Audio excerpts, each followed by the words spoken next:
Don't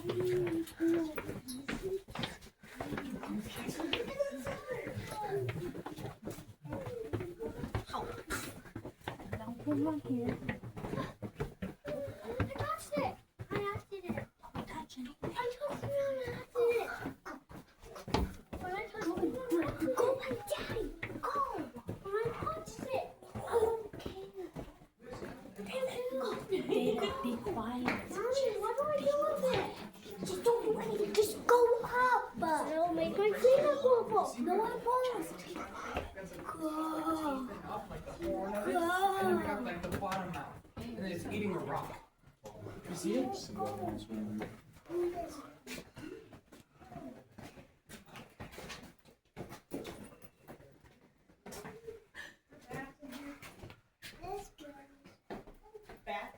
No bats.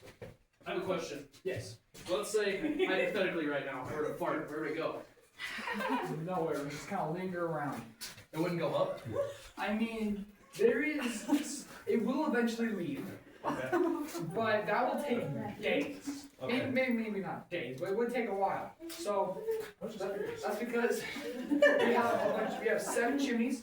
They're kind of like the national entrance. They go back down to that softball-sized hole. They're like miles long though. So when there is a low pressure outside, high pressure inside, high pressure goes low, high pressure outside, low pressure inside, high goes low. So that's how we get air through here, but it goes like less than half a mile an hour.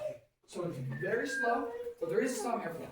But if you were to do it here, since we go like a bunch of areas where like there's like 1 back there, there's like 2 in this next room and 1 here, if I at least leave within like an hour or something like that. Okay. But then if you were to do it in like the entrance to that tight area, that'd probably be there for like days. You might not be able to smell it, but the gases will be there. Good to know. Good question. Never said there is. Does anyone else have any questions? No. Okay. Alright, so now I'm talking about this room. So you can just imagine after crawling for 2.5 hours to the post office, yes. You have a bunch of extra food and water, you have a little sleeping bag, you're like, hey, let's keep on going. You eventually get to this point. It might have taken like 5 hours to crawl to this point, and you could not go anywhere else. Because this room would have been full of dirt about right here in most areas. Might have kind of slanted down a little bit, but basically this entire area was full of a bunch of dirt. And if you're wondering how this dirt got in here, basically water brought in a bunch of dirt and mica, which is basically a reflective thing, which is why the floor is sparkly. So it brought in a bunch of dirt. When the water left, it put it all on the floor. So that's why I have a bunch of dirt. And I ate a lot of it. I know, because I tried, because I've actually dug for more caves. You have to get rid of a lot of dirt. And there was a lot. I don't know how I got all this dirt in here, but there's a lot. But all you need to know is that this room is full of dirt, so they couldn't go anywhere. So they kind of do cloud watching, but they do cave watching. So you can just imagine you'd be, because the floor was like kind of right here, you would kind of like sprawl out, because it's like you've been crawling for hours, get on the nice cold dirt, and be like, hey, I see an elephant. I like cloud watching, but cave watching. So that's what I call this from the imagery. So like I said, we have a little elephant over here. Because look, we have the ear right here. We have the eye, the trunk, and the mouth. We used to have some algae up there, so it looked like he was eating something. So we have an elephant. So you guys look behind me over here. We have an ice cream cone. This is our Rocky Road ice cream because it's made of rock. You see we got the ice cream up there, and then the cone. So yeah, ice cream cone. If you guys look all the way over here, we have a squirrel. You guys see we got the head, acorn, or whatever it's eating, the body, and tail. And do any of you guys remember Alf? Yes. Yes, we have Alf back there. If you don't know who Alf is, we have a big nose and big head back there. I know who Alf is. Because of working here or beforehand? Huh? Because of working here, you knew beforehand. I don't remember watching it, but I do remember my parents watching it a little bit because it's like weird person, he talks weird, and all I know is that he ate cats. And then I got here, I'm like, hey, we got Alf. I'm like, search up Alf, I'm like, yep, confirmed. So now we have Alf in the cave. But people just think it's like a pig and all that, but I say it's Alf. Yeah, so you've got like the nose, and the nose and the head. And the longer you look at it, the more you like it shapes into its face. So yeah, pretty fun. And then right over here we have a duck's foot. You can see we got like the 3 toes and then the actual foot. And it's said that millions and millions of years ago a duck stepped in a quack, and that's how this formed. So And I'm just joking. Not an actual duck did not step in a quack, but if it was a real duck, that would be like a really good substitute for on Thanksgiving. That would be a very big duck. Like 2 turkeys combined. Boom, big duck. So yeah. But that's more that cave of You see how the water cut you were found it sticking out the See if you guys have any questions about any of the images. And yes, they are natural. They formed here. We didn't have to do anything to them. Other than remove the algae. You can tell because they're smooth. Yeah. Is all good? Alright, perfect. So now I'm going to talk about those Scrooge in the cave. At least that's what I call them. And the reason I call them that is because when a person named Virgil Williams came to this point, he was not looking for more cave. Or he was not looking for images. He was looking for more cave. Just like how Scrooge cared nothing about Christmas and only cared about getting more money. He cared nothing about images, only cared about finding more cave. Kind of similar. That does not mean he was a bad person though. But when he did look for more cave, he looked at this cave wall right here, and he noticed one main difference from all the other walls. It had a line in it. This line goes all the way across, and actually angles downwards, which meant at one point water went downwards deeper into another section of the cave. And that's exactly what it did. So after seeing this, he's like, hey, there has to be more cave. So he left the cave, and then eventually when he came back, he brought some basically stuff to dig and basically survived down here for like a week or so. And that's because he just kept on digging and digging. He dug it for about 2.5 days and dug about 50 feet, put all his dirt right here. So we have our over 100-year-old pile of dirt, and then eventually did find another room. And there's a tour coming out of that, so out of that hole, so if I can have you guys kind of squeeze over here onto that wall, because, oh, this also brings up a good point. So, you may wonder, why do we have this big pit right here? So, in busy days, we would have a tour going in, or we would be going in, and they would be coming out at the same time. This is an area where they can go out and go over there, while we go in. And in this next room, we do a big loop, come back to this room, and go right through there. So yeah. So just remember, the imaging, once we get out of that room, hard right, go over there. You're making them go out alone? Yep. So you're making them all leave alone? Now. Robbie, right? Yep. Right?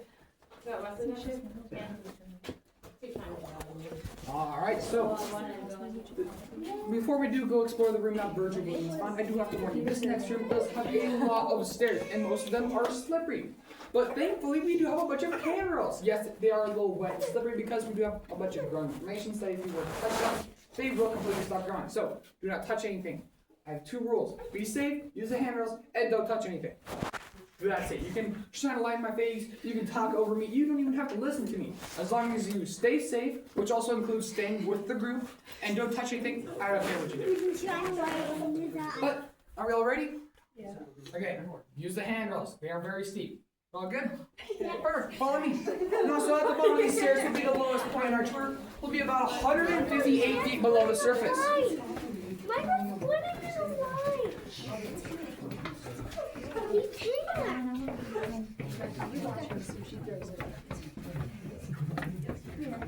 Don't touch anything. Milo, you can't swim one. What do you mean? You can't swim one. I was ahead of both of you, David. No, I was right there. I was right there. Before you cut. No, it's on the line. Use the hammer.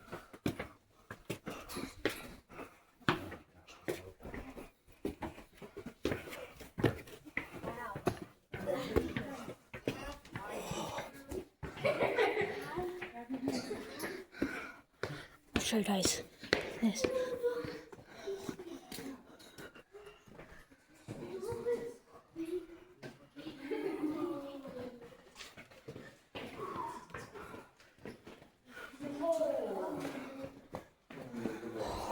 More stairs. I guess.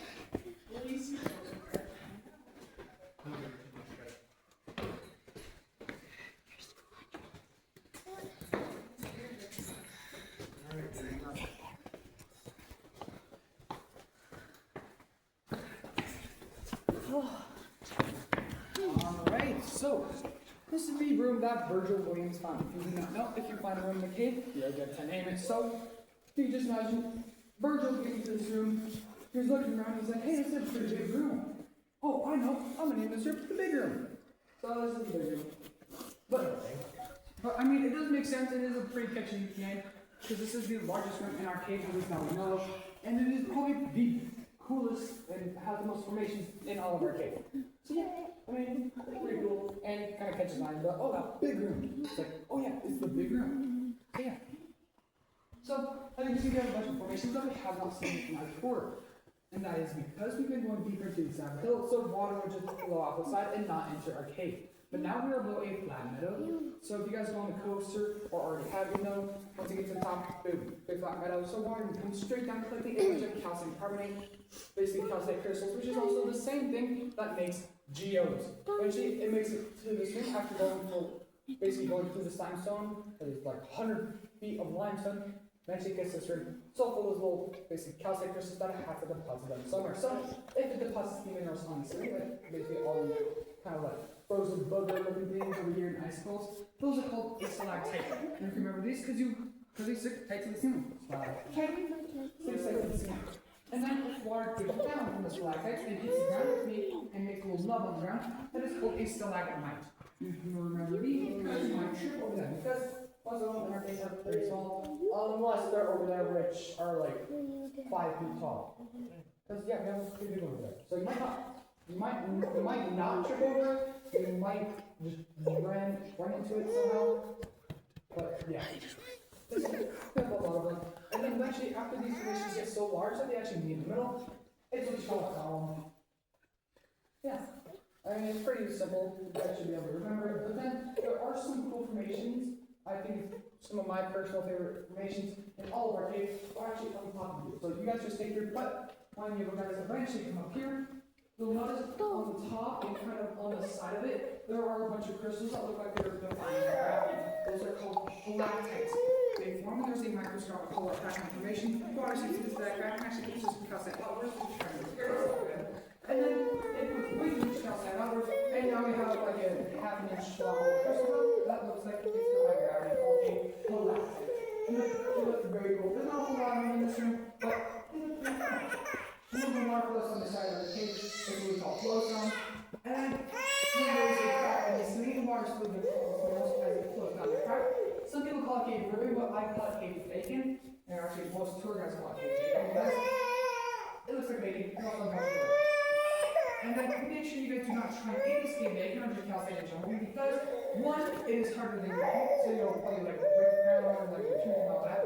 And two, if you were to just lick this since it is a natural laxative, you would not have to let it out of the cave because you have one lick of this stuff, you'll have diarrhea for the next 3 to 4 days.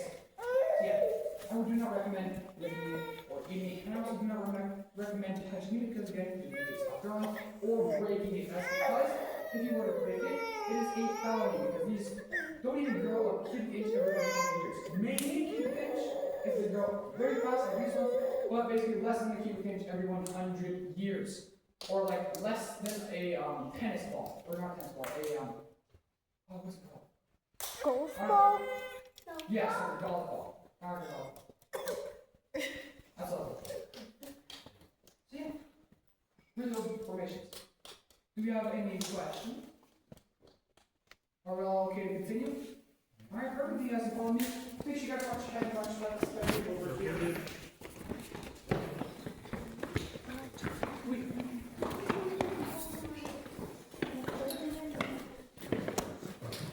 It's not smooth down.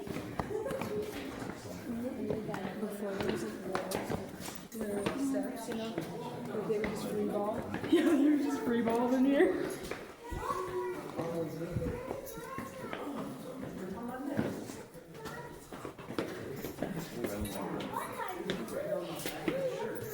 Oh wow, jeez. Oh, this is.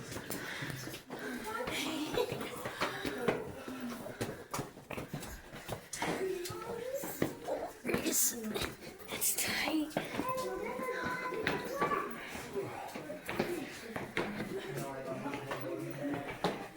Down there. I thought there were actual like steps. They're like smooth down. Exploring about half of the digger.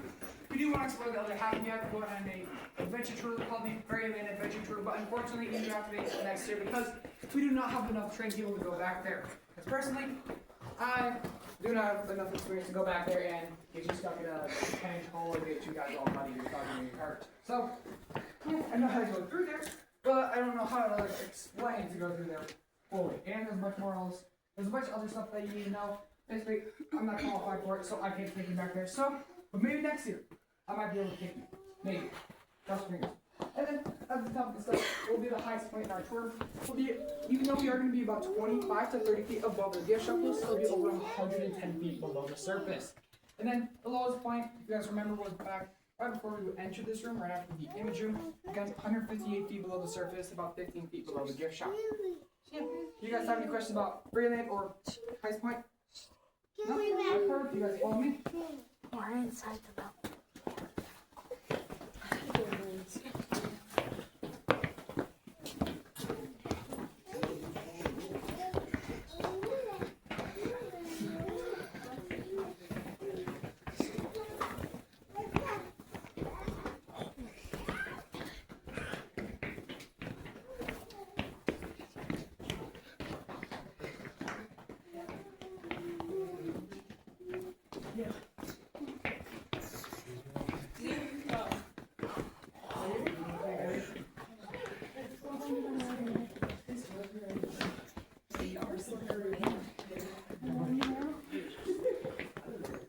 Oh, we're going deeper now. Look at that. Look. That's ginormous. That fell on you doing. Oh, this is nice. Alright, so down this area, we have two main formations. One, how one of those chimneys that I talked about, again, go all the way up to the surface. Next, we have our largest one right up here above our wedding chapel. The reason we call that is because multiple people have gone up there. And if you do want to go up there, if you do notice, some of the formations up there look a little bit darker than some of the formations over here. That is just because people burn tires and anything to figure out where the exit was. And if you're wondering where it is, I don't know exactly where it is, but from here, it's about half a mile. Well, I think it's about half a mile in that general direction, I think. But I don't really know. All I know is somewhere that way, half a mile. So yeah, it goes really long. And even though the exit is half a mile away, just like from the surface to there, this tunnel might be like 3 miles long.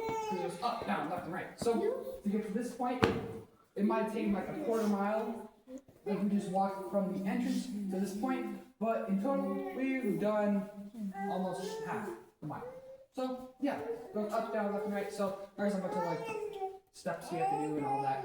But basically, it goes back down to the softball size hole. My second information is right behind you. I call it the Great Cave Turd because it looks like a really big cave turd. Its actual name is the Great Column, which, in my opinion, isn't as good as my name. But this is actually the second largest column in the Black Hills. The largest is in Jewel Cave, and it's about a foot longer than this. And you will notice that it is broken. That actually happened naturally. Just like about 90% of our columns actually broke naturally because the bottom chunk of it got heavy and it sank. So after hundreds of years of it growing, eventually got so heavy it started to sink eventually. After, again, like hundreds of years of it just kind of pulling on itself, one day it just pops. So yeah, I don't know if it made a little popping sound, but maybe it did. I don't know. So yeah, but we do have a little sad fact about this. This formation will never grow ever again because one, it's not getting any more water. As you see kind of at the top, it's all dried up. And look, right over where I broke it, it's all kind of glistery and kind of shiny and all that. That's a bunch of oil from people's hands. So it'll never grow there ever again. It's just kind of sad. But, I mean, at least we have it here. And then we also have a very little cave baby, which is still growing, which is like, well, what? Yeah, at least that's still growing. But does anyone have any questions before we do continue? Yes. So are caves like avalanches? Like if there's like a loud noise? What? Like okay, like are these ever gonna fall down? The only way they would fall down is if you threw a rock at them, like people did before. So if there was like a loud noise in here, they would like shake and move. No, because we're like 130 feet underneath. Well, you see it in movies. I mean, for what it, I mean, we don't really have a lot of earthquakes around here that are like big, but it's said that if you were in a cave and there was an earthquake, you would not notice it. Oh, okay. Crazy. I'm not too sure if that's real because we've never had anyone like in a cave during an earthquake. So I don't know. But do we have any other questions? No? Alright, so as you're going down these stairs, you went up them, they felt very steep. At least I think they did because it felt steep to me. They'll feel even more steep going down and even more slippery. So this is the one time that you should really use the handrails, because this is probably the most dangerous part of our cave tour. So just use the handrails to make sure you guys be safe, and eventually we'll be going back into the imaging coverage, and then we'll go into that side area where that other tour went. Eventually we'll be going up a